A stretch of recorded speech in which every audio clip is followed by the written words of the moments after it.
This is an MS Views and News program, and we are sponsored tonight by Alexion Pharmaceuticals. So I want to hear it. Let's give them a round of applause and say thank you.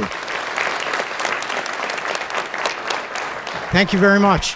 Also tonight, we had exhibitors. We had, of course, Alexion was here, Genentech, Bristol Myers Squibb, the National Multiple Sclerosis Society, a company called New Tech Mobility. We also had Viatris, Novartis, the Pediatric MS Society or Association of America, and Sandoz Pharmaceuticals, okay? And so we want to thank them all for being here as well. Mindy Eisenberg is a MS guru, as I call her. She's a yoga guru, and she goes around the country. She does these events. She also does a lot online. She's got big classes in the state of Michigan. She's looking to expand into the Chicago area, and on and on and on. Let's give Mindy a round of applause, and let's have her do a good program. I'm really happy to be with you. It's always very exciting to present yoga and yoga for MS, and really to get you guys involved in this presentation and demo. I know it's later in the day for most of you watching online, and people have just eaten their dinner, so we'll go slowly and take it easy. So let's start. Everyone always asks me, why do I do what I do? Why do I teach yoga for MS? Why have I felt it's so important to build a community, a very strong community of yoga practitioners, volunteers, families, and friends? And my mother had primary progressive MS. And when I was young, as Dr. Hendon said, there was not a lot out there. She, had primary progressive MS, turned into a very fetal position, and the word was, don't do anything, you will make it worse. I see some nods of heads. So now we know that that's very different, and I try to stay away from that phrase, movement is medicine, but you're hearing it so much, not just for MS. Movement is medicine. But what I'd like to do today is talk about really what is yoga, because there's a lot of misunderstanding about what is yoga. Everyone thinks it's these crazy postures, contortions that you do with your body, and I hear a lot about, I can't do that. So I'm hoping to dispel that with you. We're going to talk about the breath, we're going to do some movement, and we're going to have a demo. Right. So I like to view yoga as an umbrella, and wellness was spoken about in our first presentation. And you can think of yoga as a way to provide a structure or an umbrella for wellness. And in this umbrella of yoga is breathing. Notice it's highlighted in yellow, because that is the most important part of yoga, the breathing. Then we have the movement. You hear about meditation, lifestyle. Lifestyle is part of this, and it is a type of self-care. You could do one part of yoga, right? Like it could be just meditation. It could be just a breathing practice, or it could be the movement and posture practice. Of course, they're nice as a package, but you're making this wellness umbrella your own. You're tailoring it to you, which I also heard in our first presentation about how important it is to design a self-care practice for yourself and with your medical care providers. And I should say, yoga's not a cure. It's not a cure, but there's these benefits. Yoga can make us strong. A lot of people think it's just about flexibility, but it really isn't. And the truth is, it's really going to make someone who's not flexible or inflexible more flexible. Someone who's already flexible, they're not going to gain as much in that way. For me, it's helped me get stronger. When I first started practicing, didn't have much up here. I still don't have a ton. But about a year later, after doing some of the practices, I noticed that there was more muscular structure in the upper body. It can be very, very powerful in that way. It helps our coordination. It helps our sense of proprioception, and this fancy word, interoception. What it means is awareness of the space around you and awareness of the space within you. Within you. Yes, it helps with posture. And, the minute we say posture, everyone sits up tall and does some, what they think are inner judgments, or they slouch down low to be funny. So it could go either way, but there's always this judgment of, am I doing it right? Am I doing it right? And then, yes, yoga can help focus and mood. There's actually different types of yoga out there by yoga therapists now who provide yoga for depression, yoga for anxiety. Let's move on. So I've talked about a few of the myths, and this is really my crusade out there now because I've been teaching yoga for MS for almost 20 years. And the thing that I'll be honest with you, that's a little frustrating is that people are still afraid of it. And I think it's not just people with MS. I think it's that there's, even though we have millions of yoga practitioners out there, we have people who have, they're judgmental. They think they cannot do it. I think that's pervasive. I can't tell you how many people go, no, I'm not doing that. I asked for someone to help for a demo tonight, and I to several people, no, I'm not doing that. I don't think I can do that. I'm not feeling very flexible today. So the idea is it's going to help you. It's going to help you. Yoga helps you from where you're at. It's not all about the stretching. There's not a good or a bad. Yoga's not about good and bad. It's actually part of this mindful concept of practicing non-judgment and meeting yourself where you're at in that moment. In that moment. You come as you are. You come as you are. You don't have to wear any fancy outfits. It's not just exercise. So people say, well, how was your workout? Well, we think of yoga more as a work-in, not a workout. We also talked a little bit, Dr. Hendon talked about that mind-body connection. That's one of the main benefits of yoga, is connecting the mind and the body and spirit, or you could think of it like this: breath, prana, life force. It's connecting those all together. So connection is a big word, right? We're connecting neural circuits, communicating from the brain throughout the body, and yoga helps with those connections that we can make within ourselves and our outer community, our outer lives and our inner lives. So yoga can be adapted for all and for any body. It's not about the posture. And we're going to move on from that. People are like, well, what's adaptive yoga? It's really not different. But there are props like this yoga strap and this yoga block and this chair. The chair is a prop. The wall is a prop. So you don't have to have fancy things around your house. You can find an old tie or strap from something else. It doesn't have to have yoga strap on it. I do like these yoga blocks. They're nice. But you could use books or pillows and blankets instead. People with MS don't want to be hot. Well, okay, fine.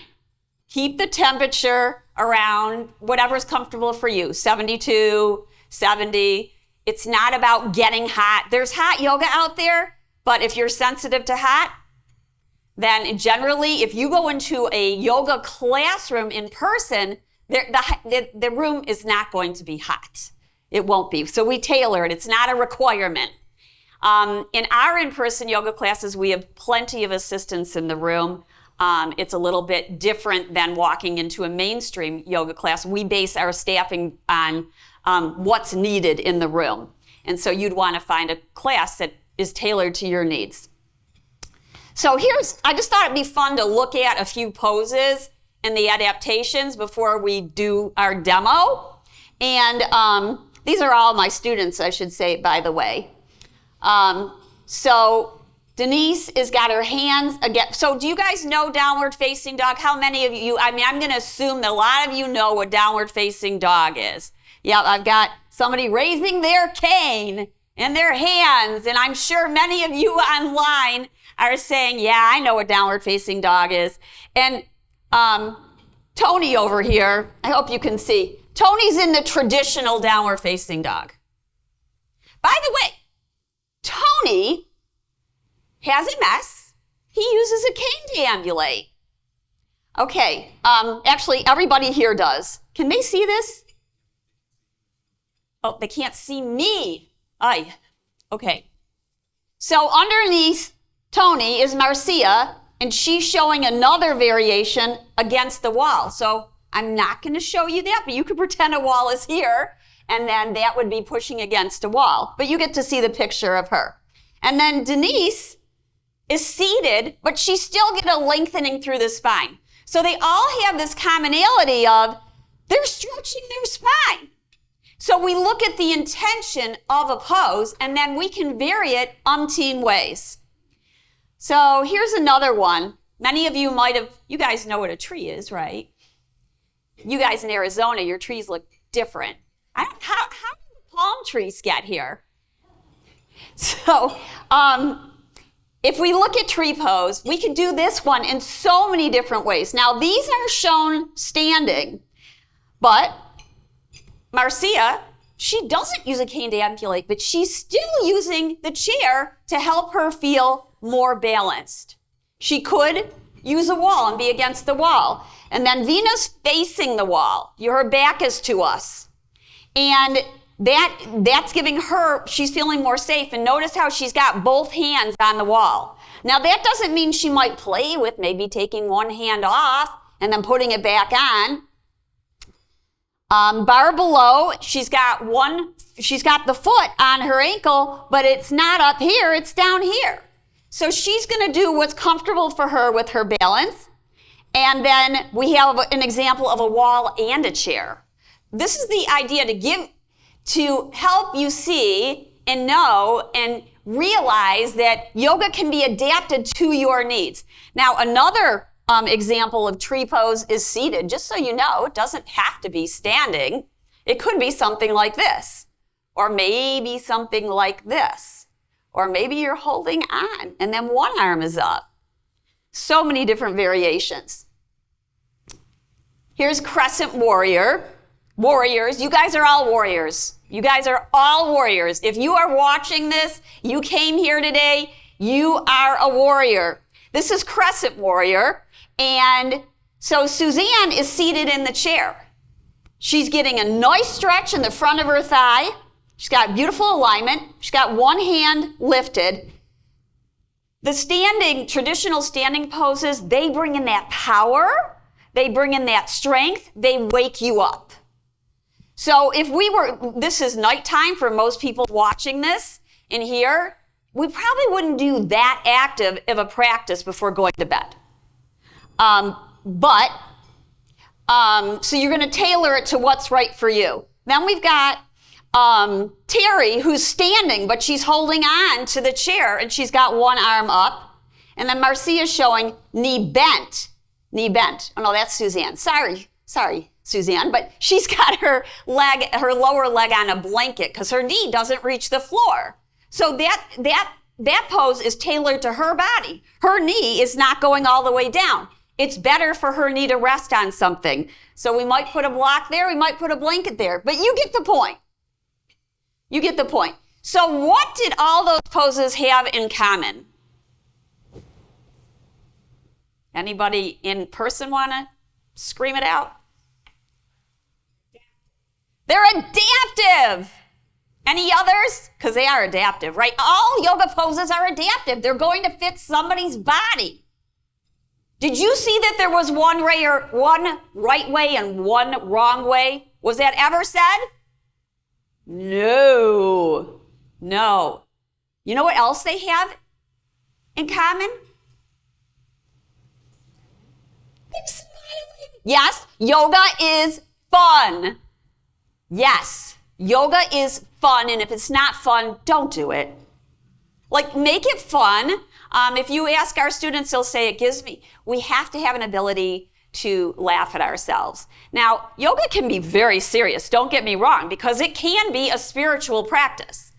So the other thing that they have in common is they're focusing on their breath. You can't see it. So it was really a trick question. But let's all practice our breathing now. This is another thing where people say, oh God, I'm not breathing right. What do I do? I'm not breathing right. Oh, I'm doing this so wrong. Well, if you're alive, you're breathing, and that makes you doing it just fine. But there are ways to help us be more functional when we breathe. So if you will, maybe close your eyes so you can just notice how you're breathing at this moment.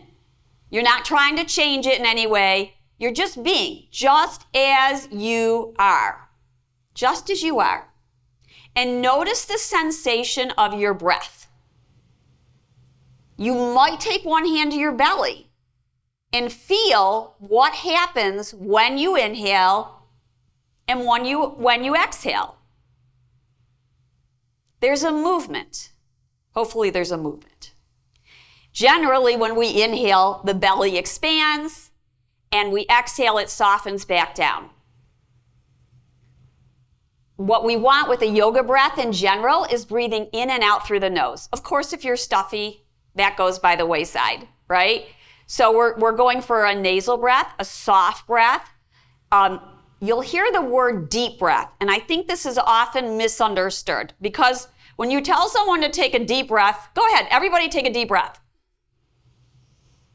Yes, so we can feel that in the room. Now exhale and let that go, please. So we think deep and we go, right? I hear some laughing for our in-person attendees. And yes, we tend to bring all that stress. Oh my God, I gotta take a deep breath. And all the stress goes up here. That's not what we're talking about. When we talk about deep breath, we're talking about diaphragmatic breathing. Diaphragmatic breathing means that when we inhale, the belly is expanding down here, the lower abdomen. Very often, about 50% of us, maybe even more, chest breathe. Chest breathing is going to lead to a whole bunch of things, including the nervous system getting out of whack. So we want a nasal breath, a deep breath, a soft breath. Now take a few inhales and exhales and just notice, how does it feel knowing this? We're going to take a deep breath. So you might start by saying, okay, I'm just going to feel, where am I breathing? That's the first place, to just feel, where is the breath? Just feel it, because awareness is the first place. Then we can do something about it. So we breathe in and we breathe out. And as we practice this, it actually impacts the room that you're in. One of our attendees talked about the inner design of the room and the energy in the room. You can impact it with your breath alone. And very often in a yoga room, when you practice your breathing, over time, people's breath actually starts to sync up. So we impact the person that we're next to with our breathing. Not just our inner selves, but you impact everybody else when you breathe. We are all connected. All right. Jill, would you like to come up and do some demo? Or should I just are you willing to come up and do some? Isn't this nice of Jill? Let's give her a moment, and let's even clap for her before she even begins. Have a seat. Have a seat. Let's start with the namaste. Namaste, Jill. You know what? This is courage. This is a warrior. Yes? Yes, ready and willing. She's okay, I am. Okay, I am. So let's do some yoga with Jill. We're going to start by taking an inhale and lift our right arm up. And those of you online and in this room, go ahead, lift your right arm up as you breathe in. And exhale and lower your arm down. That's yoga. It's breathing with movement. They're married together. They're married together. Yeah, I think you're enjoying this. Let's do the other side. Inhale, left arm rises up. Notice I'm standing, Jill is seated. You can sit or stand while we're doing these demos because we're going to show it both ways. Exhale, lower down. This is yoga. What if your shoulder is kind of impinged and the arm doesn't go all the way up? Is that okay? Let's lift both arms. Maybe one arm doesn't quite reach up, but it does the extent it can. Should it go to pain? To the point of pain? No, it should not. Let's exhale and lower down. I didn't warn you, I like to talk. And then if your arms get tired, you should just put your arm down. You shouldn't wait for the teacher. So the inner teacher is way more important than the outer teacher. I like to view a yoga teacher as more of a facilitator. And I know Stuart introduced me as a guru, but the truth is we're either all gurus. I am certainly not anybody's guru that maybe myself. So what? Oh boy, really. So let's sit tall. Feel your sitting bones on the chair. Now, if you're standing, then you're going to stand tall. By the way, do which one is right for you at this moment. Feel your sitting bones on the chair. Lift up and out of your waist. Let's take the shoulders up, around, and back. And just notice, doesn't that feel good? It does. It feels really good. We roll the shoulders. And you know what? We have access to this all the time. Access. That came out funny. We have access to this all the time. Right? Roll your shoulders. Roll your shoulders. Could be big rolls, little rolls. Feel it. Really feel it, though. It feels really, really nice. So yoga is a gift you give to yourself. Let's turn this into a side bend. So we're going to take up we're going to mirror them. I didn't tell you about this part. We're going to mirror them. You're going to take up your left arm. You guys take up your right arm. It really doesn't matter. The truth, it doesn't matter. So take up one of your arms. There you go. And now we're going to side bend. Take a nice side bend towards your left because you have your right arms up. Is this confusing? It's a little confusing. All right. So feel your side bend. Really feel your sitting bones tack down as you take that side bend. Now let's inhale. Arm comes back up. Exhale, flow the arm down. Take a moment, notice how does one side feel in your body? How does the other side feel? Okay, Jill says she feels like it's not even. Let's even it up. Inhaling. Take your left arm up. Relax your shoulders. A lot of times the shoulder likes to lift up like that. See if you can relax it down. Beautiful. Now let's take a side bend towards your right. Breathe in. Feel the sensation. Breathe out. Now push down through your feet and your sitting bones and rise up. Exhale. Flow the arm down. Mindful movement. Mindful movement doesn't have to be a contortion, does it? Not at all. All right, keep sitting tall. Let's lift our right knee. So we're going to lift our left knee. And because we're mirroring everybody, Stuart. Mirroring. All right, circle your knee around and about.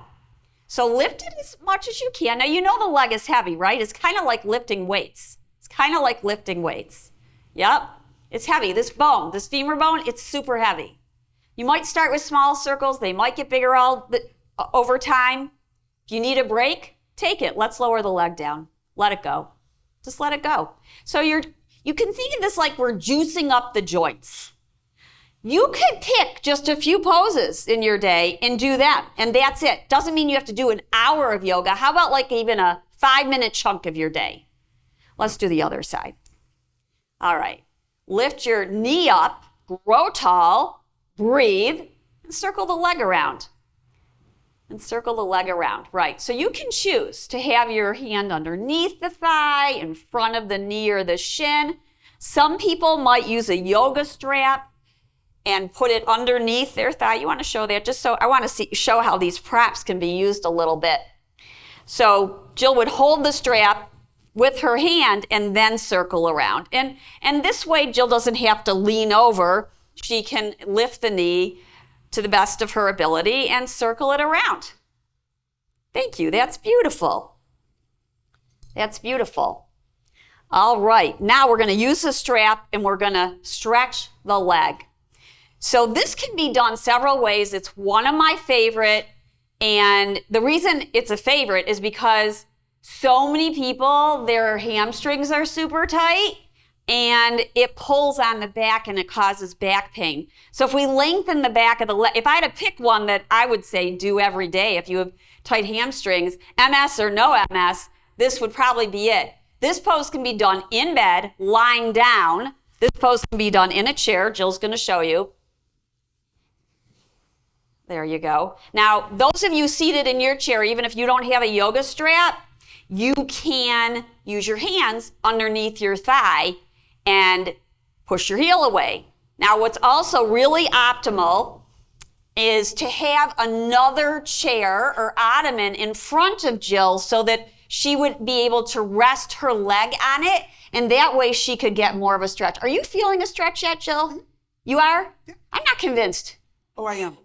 You are? You can be convinced. Okay. All right. Just making sure.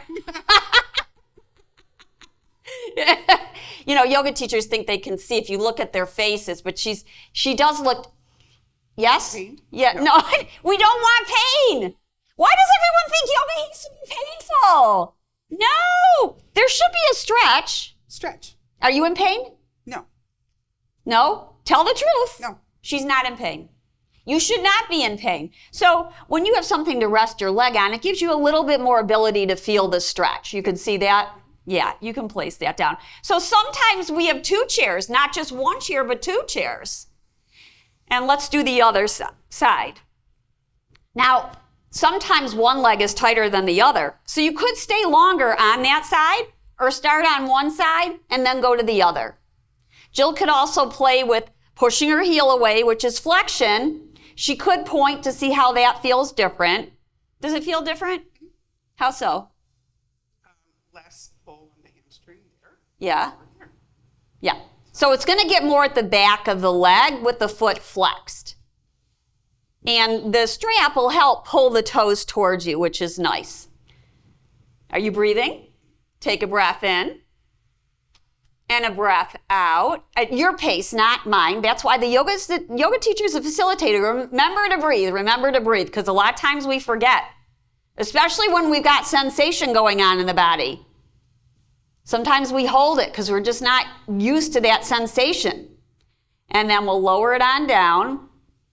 But you could stay in this pose for a few breaths. You could stay in it for several breaths. You could stay in it. Someone was just telling me they did a yin class the other night.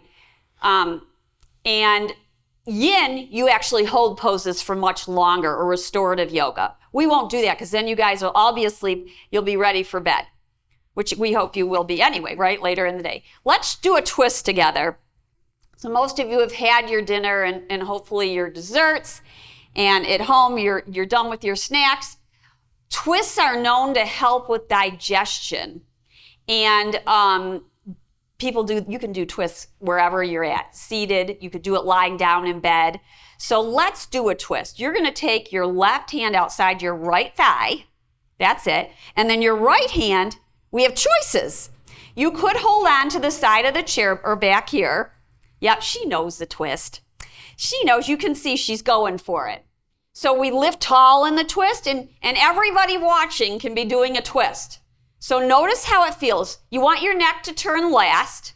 We don't want to crank the neck. We're gentle on the neck. When you start to feel the sensation, stop, because you can always go a little bit more. How's that feel? You breathing? Breathing in and breathing out. Stay for a few breaths. Stay for as long as you want.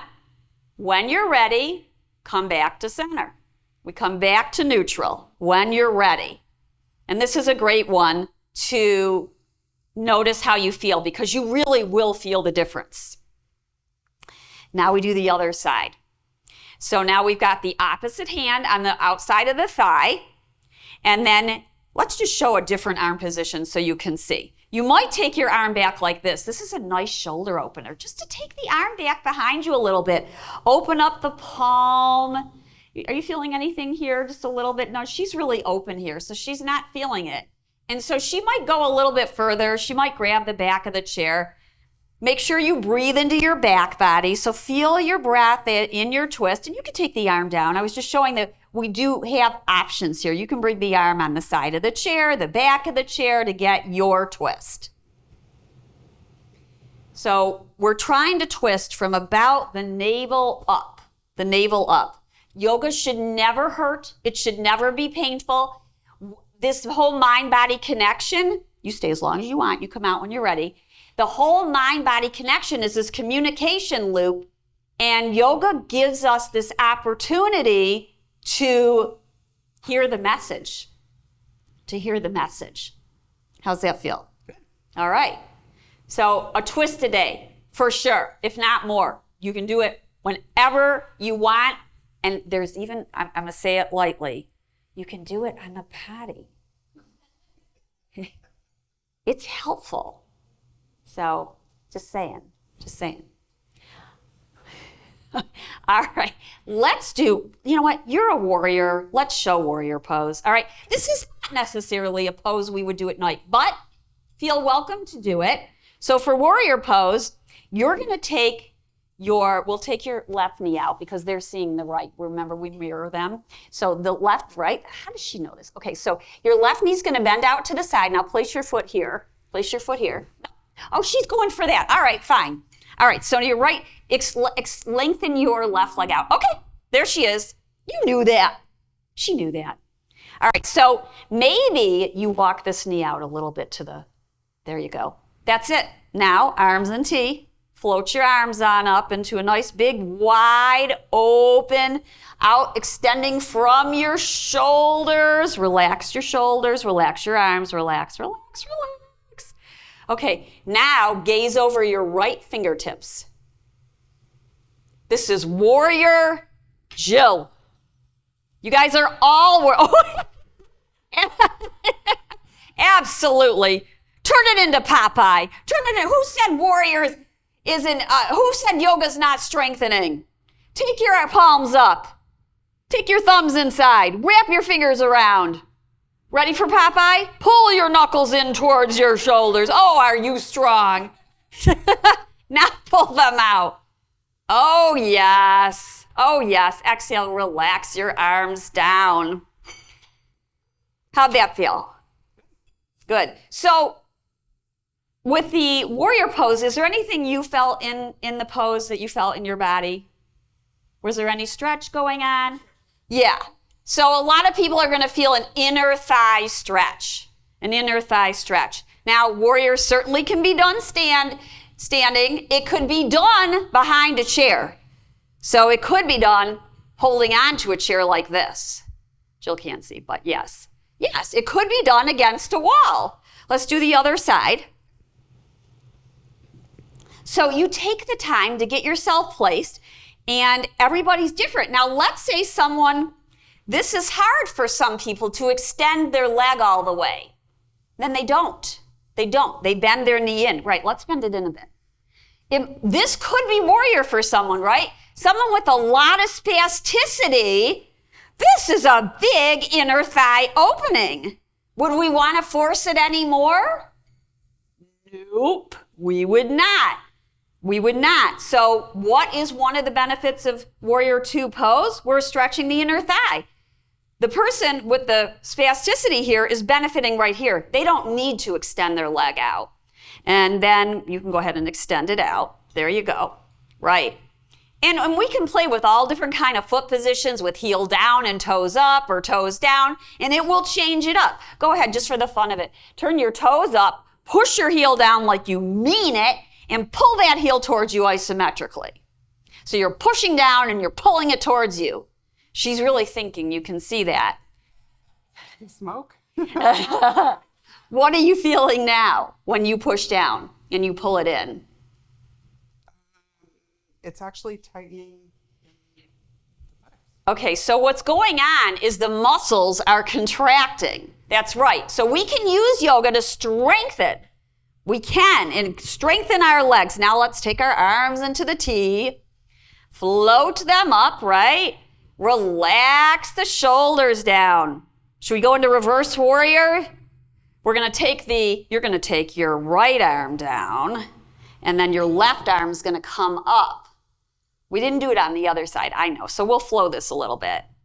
So this is a little side back bend, It's a little awkward for some people. That's okay, that's part of this, right? We're putting ourselves in a position we haven't been in, at least not today.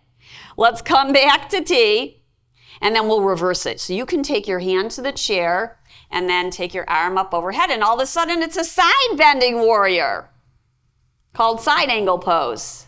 And then inhale and rise back up and place your hand down and bring your leg back in. That's a lot. So we always go back to seated mountain or standing mountain. These are the foundational poses. We could do a lot of work in mountain pose. It wouldn't be very interesting for you guys watching, but there's a lot of work to be done just in the traditional standing foundational pose. You're agreeing? Yeah, absolutely. Let's do a variation of eagle pose. You ready for that?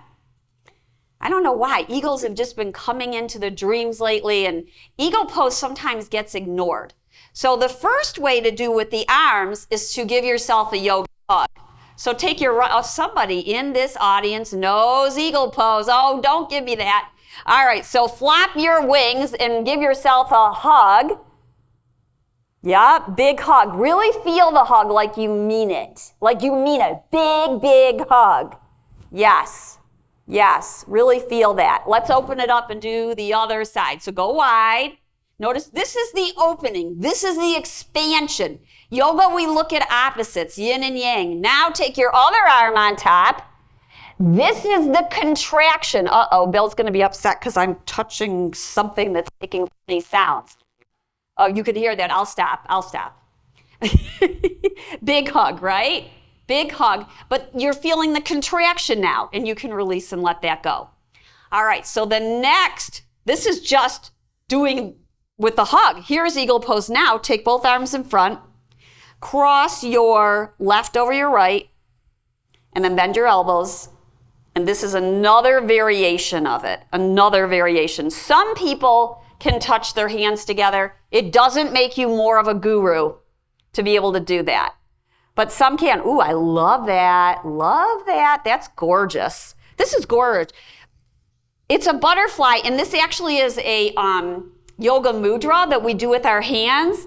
Garudasana, gorgeous, really beautiful. Hand mudras are a whole nother type of yoga. Open it up, let's do the other way. Bring the other arm on top. So some people stop right here. This is where they're at. Some people do the hug. Some people cross the forearms and bring the hands in, and some do that gorgeous butterfly hand mudra. I absolutely love it. We must get a photo of you doing that. All right, release that. So that's the eagle arms. Now let's do the eagle legs. All right, so eagle, you can take your right foot over your left. So the ankles are crossing. That's one place. So ankles are crossing, and you're hugging the legs in towards each other. This is where some people are at. Some people might cross and hug their thighs towards each other. Mind you, you can be seated or standing. We're hugging thigh over thigh. Like you've got to go potty and run to the potty. You're holding it. So you're hugging those legs towards each other, right? So you can either have thigh over thigh or ankle over ankle. You do the one that's right for you. Now we put the two together. So we're going to combine upper body and lower body. So Someone in the adaptive yoga room might have their hands crossed or their arms crossed like this and their ankle crossed like this. Another person might do the crossing of the upper arms and the hands together. Another person might hold on to the chair and hug their thighs towards each other and maybe have one arm up. And then some people might play with that, take one arm down and take the other up. There's so many combinations. There is an eagle pose out there for you. Eagle pose can also be done on the earth. All right, let's just relax now in our seats. The end of a yoga practice ends with there's t-shirts out there that say, I just came for Shavasana. So Shavasana is the resting pose. And that is considered for many the most important part of the practice. In people with MS who have fatigue, how about some restorative poses? Restorative yoga, by the way, is a whole nother world and so wonderful that can be integrated into your practice at home or in a yoga studio. So for Shavasana, your hands are resting in your lap. If you're seated, if you're lying down, your arms might be down by your side or you might have both hands on your belly. And this is a relaxation pose. You might allow yourself to close your eyes. Your body is supported. You might have a blanket on you. You might have a teeny pillow underneath. And you allow your legs to be without controlling them. You find some stillness as you breathe. We're not trying to change the breath in any way. The breath is just as it is. And you're feeling the sensation of your body breathing.